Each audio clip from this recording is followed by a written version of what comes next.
Philippine Statistics Authority is pleased to report the inflation rate of the Philippines for the month of November 2019. The year-on-year headline inflation at the national level accelerated to 1.3% in November 2019 after it decelerated for 5 months since June 2019. This brings the year-to-date inflation for 2019 to 2.5%. Inflation in October 2019 was recorded at 0.8% and in November 2018 at 6.0%. The uptrend in the inflation in November 2019 was mainly brought about by higher annual increase in alcoholic beverages and tobacco. Particularly, higher annual rates were noted in the following commodities: cigarettes, 23.4% in November 2019 from 22.1% in October 2019. Tobacco, 6.9% from 6.4%. Beer, 3.5% from 3.3%. And brandy, 3.0% from 2.8%. Higher inflation in November 2019 was also due to higher annual rate in housing, water, electricity, gas, and other fuels. Specifically, higher annual markups were observed in actual rentals for housing at 3.1% in November 2019 from 3.0% in October 2019. Fuel wood, 6.1% from 5.5%, and cement, 0.5% from 0.2%. In addition, higher annual increment registered in the Index of Health contributed to the uptrend in the inflation in November 2019. This was primarily affected by higher annual rates in private hospital services at 3.5% in November 2019 from 3.1% in October 2019. General medical services also increased to 6.1% from 5.5%, and specialized medical services 0.5% from 0.2%.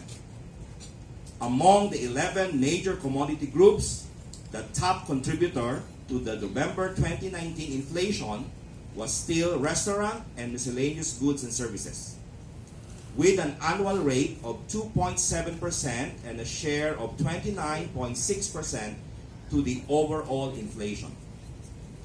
Contributing to the inflation of the restaurant and miscellaneous goods and services for November 2019 were the following commodity groups: meals eaten outside the home, 2.9% inflation and 67.6% share; personal care, 2.5% inflation and 27.5% share; and personal effects, 1.9% inflation and 3.2% share. The second major contributor to the overall inflation was alcoholic beverages and tobacco, which recorded an inflation of 17.6% and a share of 24.3% to the overall inflation. The items that mainly contributed to the November 2019 inflation of alcoholic beverages and tobacco were the following: cigarettes with 23.4% inflation and 89.4% share; beer, 3.5% inflation and 4.1% share; and brandy, 3.0% inflation and 1.9% share. The third commodity group that largely contributed to the overall inflation was the housing, water, electricity, gas, and other fuels, which had a 1.2% inflation and 23.0% share to the overall inflation in November 2019. Specific items that contributed to the November 2019 inflation of this commodity group were the following items: actual rentals for housing, 3.1% inflation, and 184.7% share. Fuel wood, 6.1% inflation and 22.6% share. And water distribution services, 2.9% inflation and 15.7% share. By major commodity group, annual increases were higher in the indices of the following: alcoholic beverages and tobacco, 17.6%; housing, water, electricity, gas, and other fuels, 1.2%; furnishing, household equipment, and routine maintenance of the house, 2.8%; health at 3.1%; and communication, 0.3%. Slower annual gains were, however, recorded in the indices of clothing and footwear at 2.6%, and restaurant and miscellaneous goods and services at 2.7%. The annual rate of transport index went down further to 2.4% in November 2019. Meanwhile, the indices of recreation and culture and education retained their October 2019 annual rates at 1.4% and 4.6% respectively. The index of the heavily weighted food and non-alcoholic beverages registered an annual growth of 0% in November 2019 from 0.9% annual drop in October 2019. By regions, inflation in the National Capital Region picked up further by 1.5% in November 2019. In October 2019, inflation in the NCR was recorded at 1.3%, and in November 2018 at 5.6%. For the National Capital Region, annual increases were higher in the indices of food and non-alcoholic beverages at 2.2%, and alcoholic beverages and tobacco at 11.8%. In addition, the annual rate of housing, water, electricity, gas, and other fuels rose by 0.7% from negative 0.2% in October 2019. Among the food groups in the National Capital Region, higher positive annual markup were noted in meat, particularly beef and chicken; fish, specifically galunggong and tulingan; and food products not classified elsewhere, such as vinegar and soy sauce. Inflation in areas outside the National Capital Region likewise went up by 1.2% in November 2019.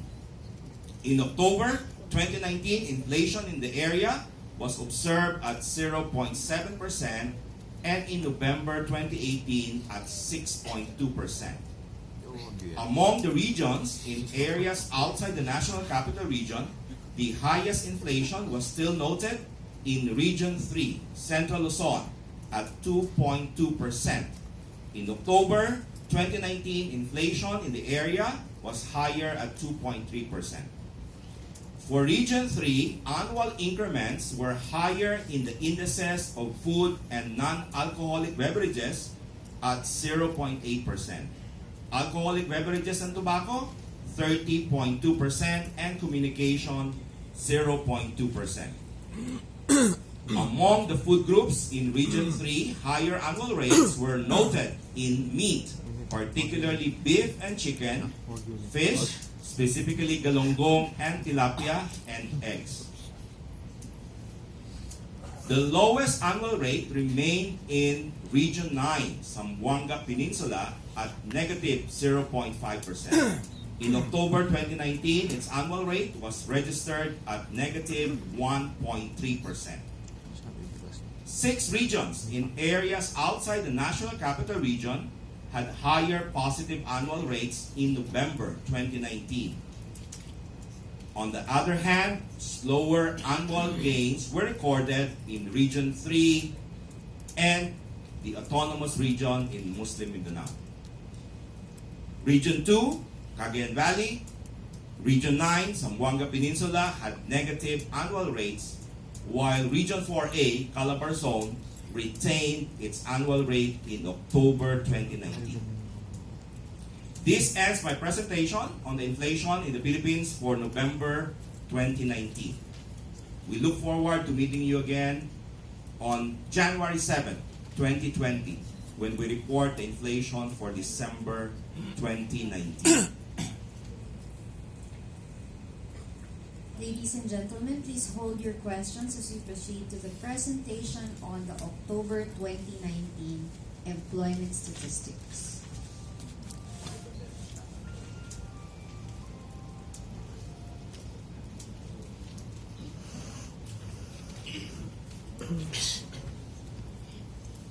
Okay, so we will proceed to the results of the October 2019 Labor Force Survey. The Philippine Statistics Authority is pleased to report the preliminary result of the October 2019 round of the Labor Force Survey. Population 15 years old and over was estimated at 73.53 million in October 2019. This estimate was placed at 71.89 million last year of the same period, or an increase of 2.3%. Out of this population, 45.2 million were part of the labor force in October 2019 compared to 43.54 million last year of the same month. This shows an increase of 3.8%. The labor force participation rate increased in October 2019 to 61.5% from 60.6% in October 2018. Employment rate in October 2019 was placed at 95.5% from 94.9% in October 2018. This translates to 43.15 million employed in October 2019, an increase of 4.4% from 41.33 million in October 2018. Unemployment rate in October 2019 was estimated at 4.5% from 5.1% in October 2018. In terms of magnitude, this gives an estimated 2.05 million unemployed persons in October 2019 from 2.2 million in the previous year of the same month. Among the regions, Northern Mindanao, Region 10, had the highest participation rate, labor force participation rate, at 66.8%, while BARM had the lowest at 53.4% in October 2019. Zamboanga Peninsula, Region 9, had the highest employment rate at 98.1%, while BARM had the lowest at 93.4%. Persons employed are grouped into three broad sectors: agriculture, services, and industry. Services sector comprised the largest proportion of the employed population at 57.7%, followed by the agriculture sector at 23.5% and the industry sector at 18.9%. Employed persons are also classified into four categories: wage and salary workers, self-employed without any paid employee, unpaid family workers, and employer in own operated farm or business. For the numbers, wage and salary workers were estimated at 64.2% in October 2019 from 64.4% in October 2018. Those who are self-employed without any paid employee made up 27% in October 2019 from 26.6% last year the same month. Unpaid family workers accounted for 5.9% of the total employed in October 2019 compared to 5.7% in the reference period October 2018. Employer in own family operated farm or business was estimated at 2.9% in October 2019 from 3.4% in October 2018. The percentage of employed persons who work 40 hours and over decreased to 68.7% in October 2019 from 70.8% in October 2018.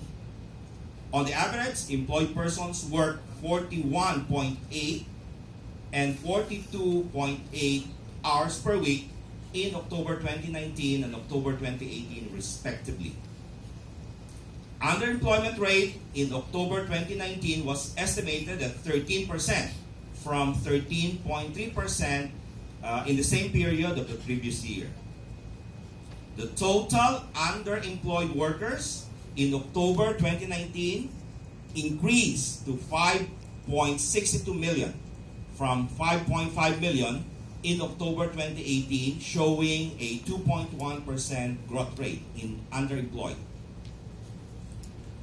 Moving on, let us look at the statistics on youth employment and not in employment, education and training, or NEET. Youth population 15 to 24 years old was estimated at 19.91 million in October 2019 from 19.8 million in October 2018. Youth labor force remained the same at 7.37 million in October 2019. The youth labor participation rate was estimated at 37% in October 2019 from 37.2% of the same period last year. Youth employment rate was placed at 87.2% in October 2019 from 86.7% in October 2018. This translates to 6.43 million employed youth in October 2019 compared to 6.39 million in October 2018, or an increase of 0.6%. Youth unemployment rate was placed at 12.8% in October 2019 from 13.3% in October 2018. This translates to youth unemployment of about 946,000 in October 2019, which is lower than the estimated 983,000 in October 2018. The mean hours of work per week of employed youth declined to 39.7% in October 2019 from 40.5% in the previous year of the same month. Among the unemployed youth, an estimated 921,000 were not in employment, education, and training in October 2019, a decrease of 3.3% from the 953,000 recorded in October 2018. Among the youth who were not in the labor force, 2.5 million were not in employment, education, and training, or a decrease of 10.1% from the estimated 2.8 million a year ago. Overall, a total of 3.4 million youth were not in employment, education, and training in October 2019 from 3.7 million in October 2018, or a decrease of 8.3%. This ends my presentation on the preliminary results of the October 2019 round of the Labor Force Survey.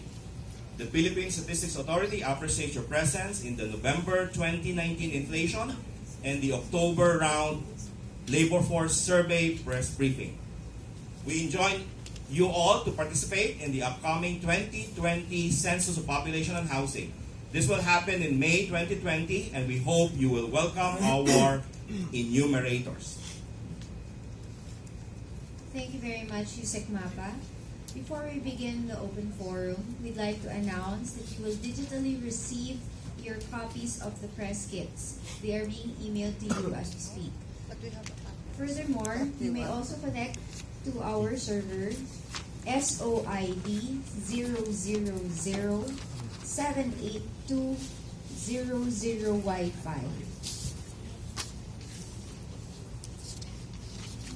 When asking your questions, please state your name and organization before you ask any questions. Thank you very much. Now we open the floor for questions.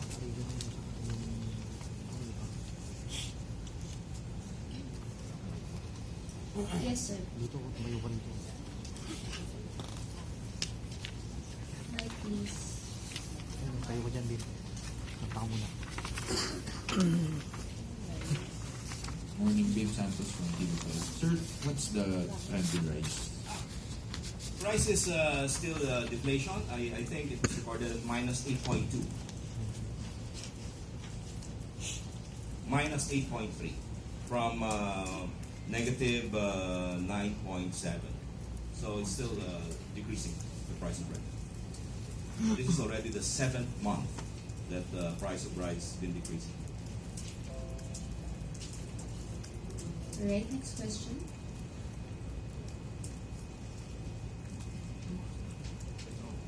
Yes, sir. Hindi ko makat na. Tama ba? Hindi ko yung decline. Hindi ko picture rin. Parang po yung And from employer, sir, regarding the employment, the underemployment, we saw the rate decline, but the actual number of underemployed increased. Would you have an idea why? And despite the fact that, of course, unemployment also declined during the same period, would that reflect something on the quality of jobs, perhaps because it's Christmas season? Well, the numbers actually is due to the higher labor force participation rate.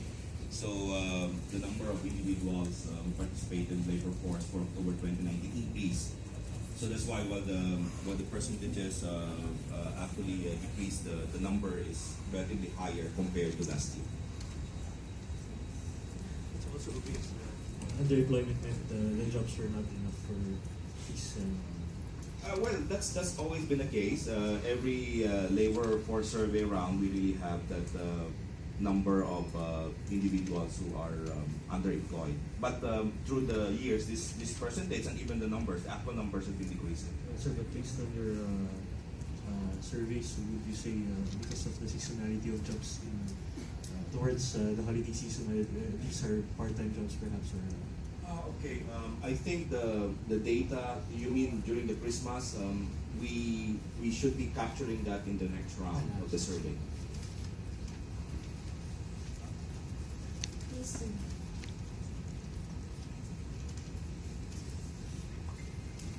Hi sir, I'm Ralph River